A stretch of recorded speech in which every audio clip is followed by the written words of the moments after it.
So Sa hindi dami ng promoter ang problema, bro.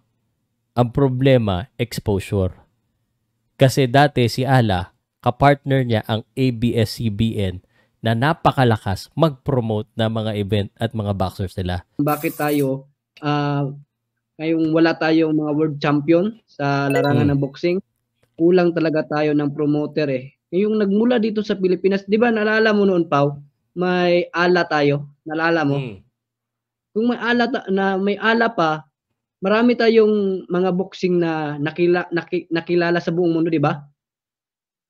Mm. Tulad nila Nietes, 'di ba, diyan nanggaling, si Bautista, nanggaling 'yan sa ano, sa ala. Napakaganda nung may ala eh. Sa ngayon Onyot, may nakikita tanong ako sa'yo. Taga saan oh, ka, Onyot? taga Davao. Taga Davao. Okay. Nako. Ano lang kita, i-correct lang kita regarding sa promotions. At naintindihan ko kung bakit yan ang nararamdaman mo. Kasi, ang boxing dati, si Ala, yan ang pinakasikat. Tanong kita, aside from Ala dati, na sinasabi mo marami kang nakilala, anong promotions pa yung alam mo?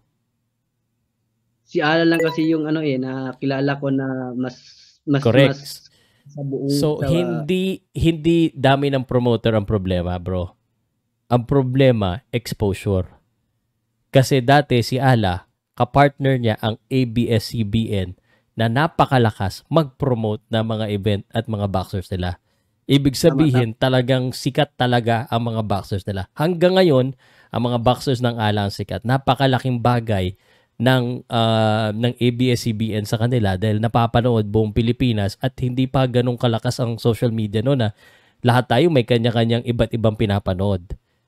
Yan ang katotohanan. Pero ngayon, sasabihin ko sa'yo, ang daming promoter.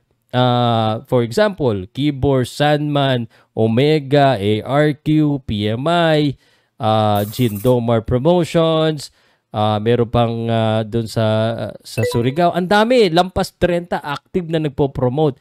Pero hindi po kasi ganun kasikat yung mga boxers nila. Sa buong Pilipinas po, halos kada buwan, kung hindi isa, dalawa ang nagpapaboxing. Diyan sa Davao, nandiyan dyan yung MP Davao. So marami po talaga. Ang problema, hindi sila pinapalabas sa TV. Bakit? Yan ang problema.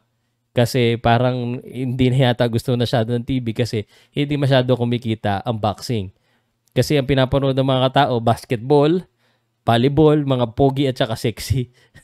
Yun ang ano nila. So kailangan maibalik sa mainstream at kailangan maraming sumikat at mag-promote ng mga big time. Yun ang talagang pinaka kailangan, Onyot. Just so you know. Pinakamalaki, no?